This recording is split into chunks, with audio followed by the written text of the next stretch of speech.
Greetings, viewers. This is CP666 signing on for an Oddware video. I know that a lot of people upload Oddware videos. I forget who exactly coined the phrase Oddware. I think it was Lazy Game Reviews.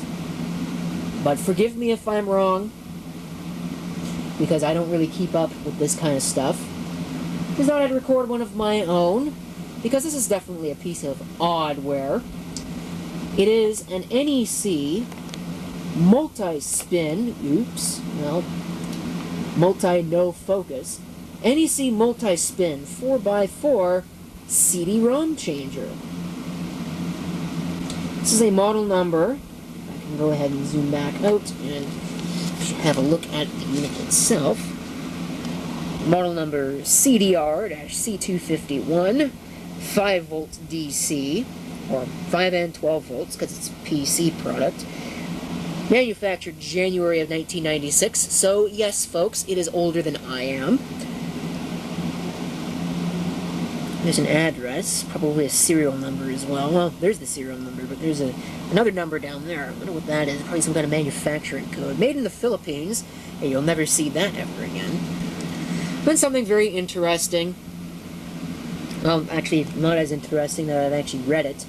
There's just some patent numbers, Class B digital apparatus, and interference, and usual certifications, FDA radiation performance standards, because there is probably an actual laser in this.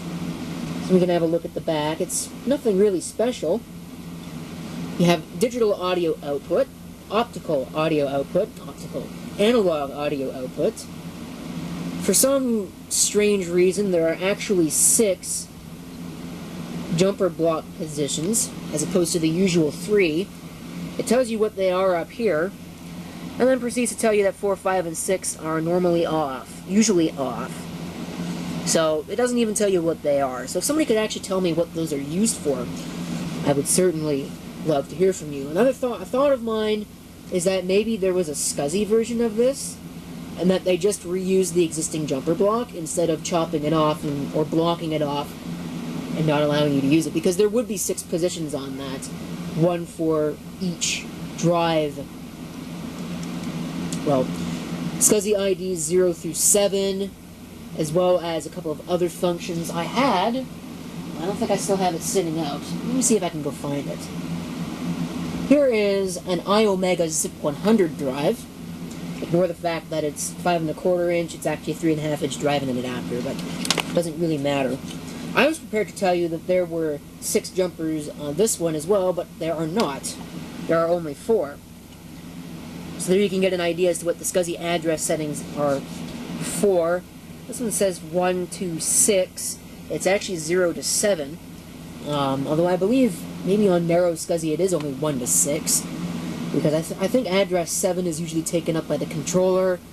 There should be an address 0. I guess there isn't an address 0 on this. Maybe if you remove all of the jumpers. And of course there's termination, because that's a thing on SCSI drives as well. But, so I really don't know what all 6 jumpers would be used for. Maybe it was for a SCSI version of this, and one of those would be for termination. There'd be 3 of them for SCSI IDs, maybe 4 of them for SCSI IDs, if it's fast wide. Because I think you get 15 IDs for that, 16 including 0, but really you only get 15 IDs because one of them is taken up by the controller. But I don't know what the other 2 would have been used for. Maybe some internal configurations? Who knows? But this is an IDE drive, so it's got the IDE connector there, and the Molex 4-pin power connector right there. Okay, so this device exists. It's a 4-disc CD changer for the PC with an IDE bus, blah, blah, blah, blah, blah. We get it. What would actually be a use case for something like this?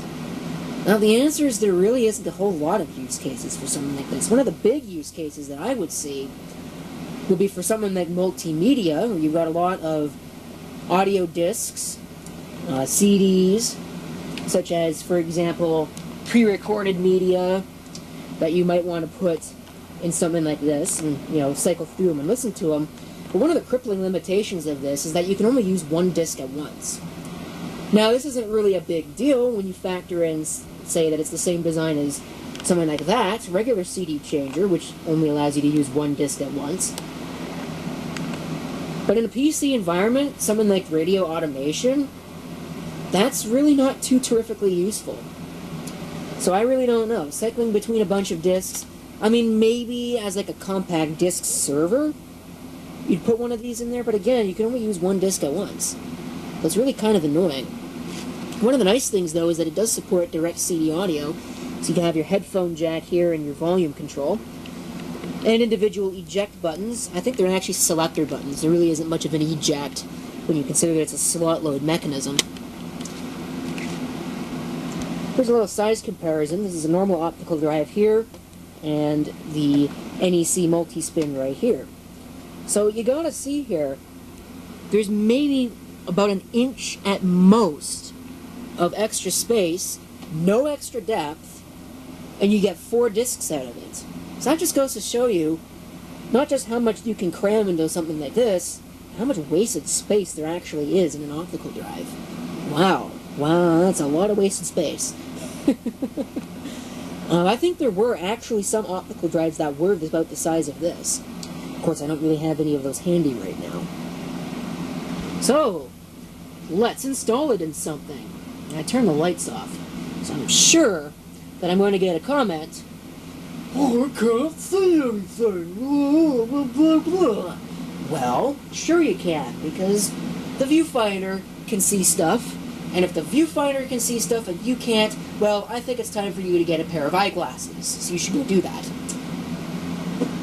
Anyway, I'm more than a little tired of those comments, especially the ones where, oh, I don't know, I got a flashlight like this, and I'm shining the flashlight at the video subject. There is more than enough light. I'm sorry. If you can't see any of that, YouTube is not for you. In fact, a computer is really not for you either. So you should either go get some eyeglasses, or just, frankly, stop. Okay, so this is a little interesting. There are actually screws that are holding the slot covers in place. Slot covers. The drive bay covers. So I hope that I actually have the correct screwdriver for these. The screwdriver bit, I should say. Let me get this case out of the way. Oh yeah, and I can see through the viewfinder without my glasses on. And I have pretty terrible vision, so yeah, I can see it without the glasses on. You should be able to see it without your glasses on. And again, the viewfinder can see it, you can see it. There is no way you can try and tell me otherwise, because you are wrong. Okay, well, I think that's enough cheap shotting my audience. Let's see, where's the hole for the screwdriver? It is not big enough. Or I've stripped out my screwdriver. Yeah, bring out the heavy artillery. An actual flat blade screwdriver. Pull this slot blank out of place. Put it somewhere. Now where it's going to go, I'm not sure just yet. There's no rails or anything, as far as I can tell. There's also no real screw holes to speak of in this. So that's kind of annoying. I'm not real sure how they expect you to do this. Hey, I've now wasted almost an entire hour. My life is a comedy for some unknown third party. I wish they'd go away, because frankly this comedic tragedy is just annoying. It drives me nuts. Due to design flaws with the HP 486, I will not be using it. Instead, I'm going to be using this NEC, which is actually kind of convenient. NEC Ready 9625. You can see there. Before I do that, it's got a regular CD-ROM drive in it right now. It's NEC MultiSpin 8V. Nothing really fancy. It's just a single disc CD player. Single disc CD thing. Fire it up. It's got a SCSI hard drive installed on it. probably should be removed from it.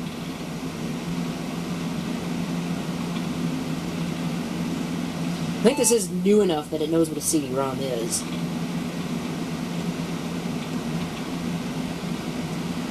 Does MS-DOS actually have a CD-ROM driver installed? No.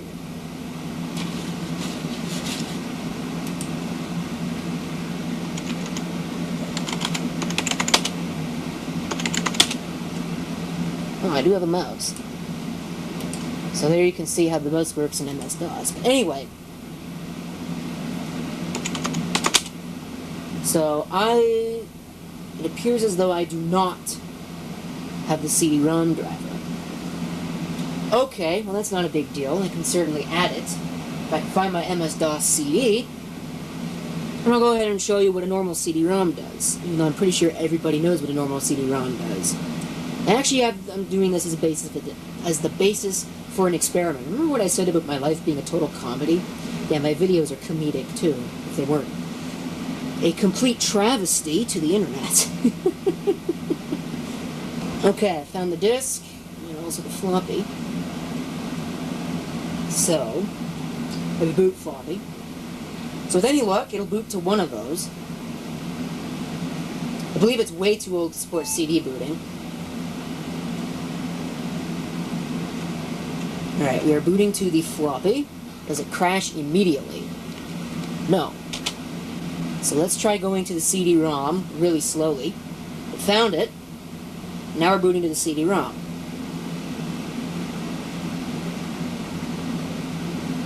Yeah, booting MS-DOS 622 off of a CD-ROM. At least I think it's CD-ROM, or MS-DOS 622 off of a CD-ROM.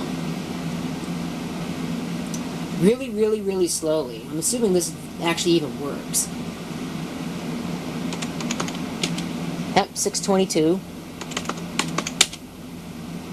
All I need is the MSCDEX,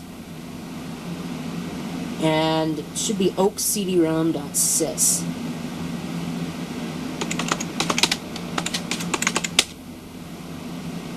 And I got a bunch of CD-ROM drivers.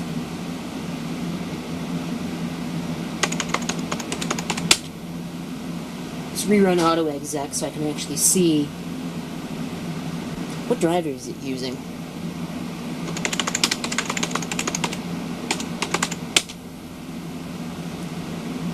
Maybe I'll be going to find oakcdrom.sys, because it won't be on this. Driver is banana. Well, okay, I'm gonna go find my oakcdrom driver, I guess. Hey, I finally found something that'll actually have what I'm looking for. It's got a couple ASPI drivers. Nobody cares about any of that crap. All I care about are these two files down here at the bottom. MSCDEX and oakcdrom. That's it. Okay, so if you're wondering how to do this yourself, here's how you do it. Let's see if we can get that to stay in focus. Where's the manual focus button? It should be right here. Here we go. So if you want to do this on your own, although you should take a backup before you do this, in your autoexecute.bat file, you need to put at the end, load high. You want to load MSCDEX, so it's wherever MSCDEX is. So in my case, that would be C-DOS.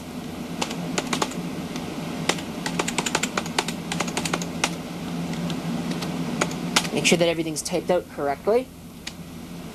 We need /D for the driver,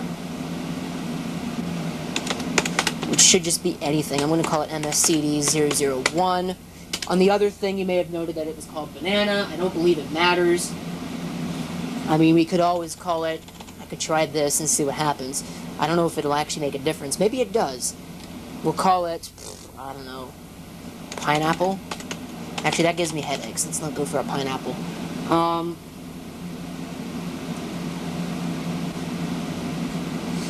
HP sucks. How about that?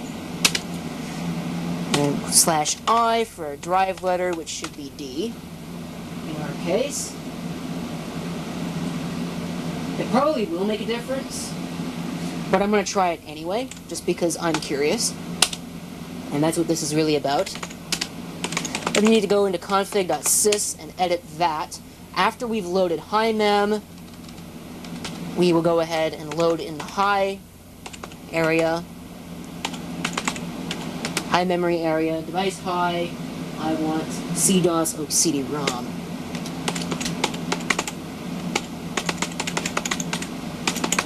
And again, /D HP sucks. As we had before, you probably should put in a last drive entry. I mean, if you do that, that's not really going to matter. So we'll go ahead and we will reboot. Make sure there's no floppy in the drive that it's going to boot from. Have the floppy fall on the floor and disappear to a random corner of the bedroom. Because this is fun. Don't you just love fun? Probably didn't even see a thing that I did because I forgot I was zoomed out. Alright. I have my doubts that this is going to work.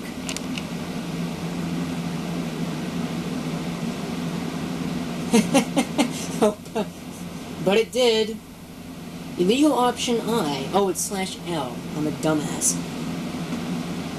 It actually worked, though. So it knows what it is.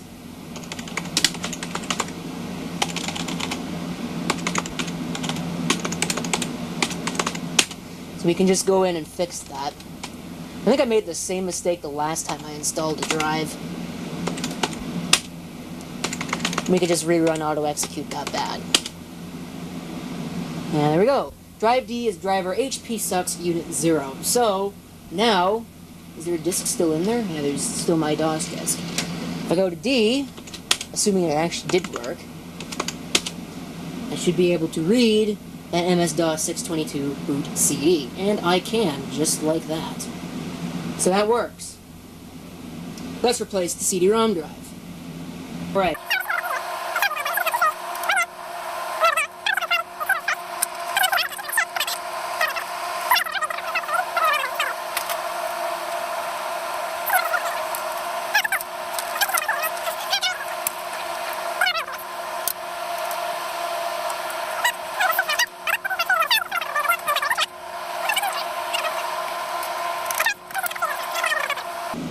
Yep, as I suspected, some idiot put something in on both sides. I'm not going to do that because it's dumb. But the drive is now removed.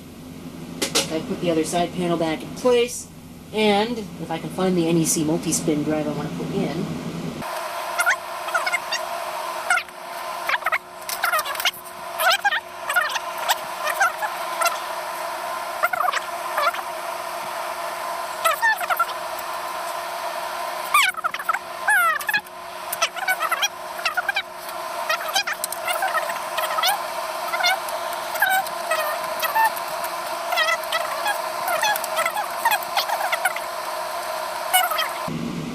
I hope it's jumping correctly. It's probably not. So I'm probably going to run into a problem. I don't know what the other one was jumpered for. I don't suppose it matters. So let me put that all back together and we'll get the machine fired back up again. Anyway, other than the computer deciding that it wants to be totally stupid, it's installed now. Is it actually recording? Yeah, it is. I heard it make a noise that I didn't particularly like.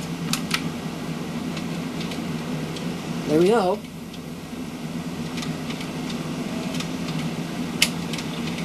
You can hear it cycling through disks. I'm assuming that it doesn't have any.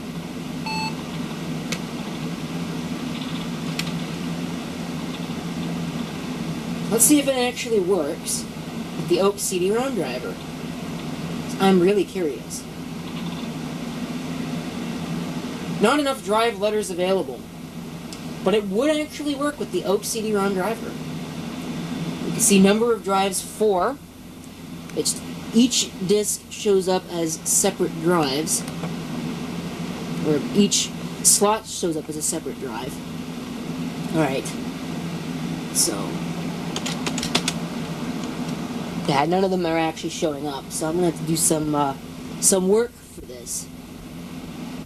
Actually, I'm going to backtrack a little bit. Having thought about it, I do not believe the OAK CD-ROM driver will work. So I am going to remove that line from auto-execute.bat. So we're going to do that, and I'm also going to remove the lines that I added to config.sys. So we'll just get rid of those.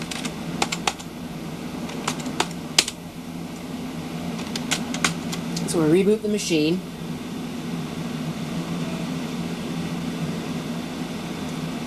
And it shouldn't see anything.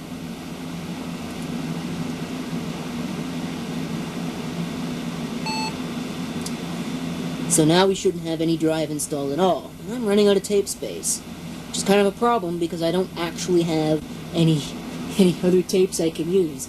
I may need to change camcorders.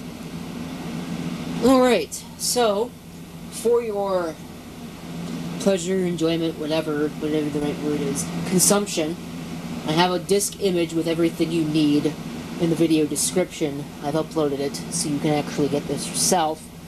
But if you want to install your NEC MultiSpin correctly, at least, these are the files you need, and we should be able to just type install. We'll run readme first, so I can see what it says.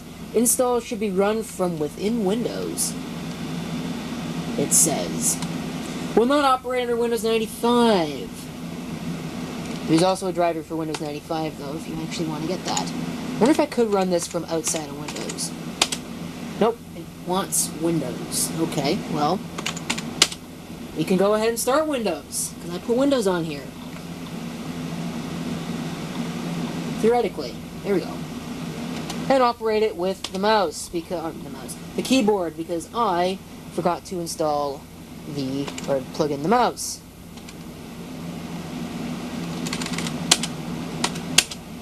I want A and install.exe. Please install from installation disk. I did install it. That is the installation disk. Okay, apparently it's very strict about where it will run from. You need to follow the directory structure of the install CD, otherwise it won't work. Major points off to NEC for that one. But now it is working. Hopefully I don't run out of tape space while I'm trying to do this. So we'll just accept the defaults. Directory not found, that's okay. Single drive letter mode or multiple drive letter mode. I'm going to go for multiple drive letter mode. And now it should be installing.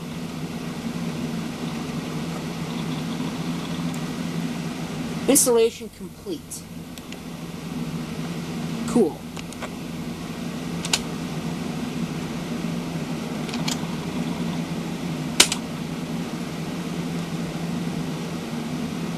So, I'll eject that floppy so it won't try and boot from it. You will Control-Alt-Delete, and we'll see if it actually works under MS-DOS, too. And then we'll have a demonstration, but I will be changing camcorders before I start the demo.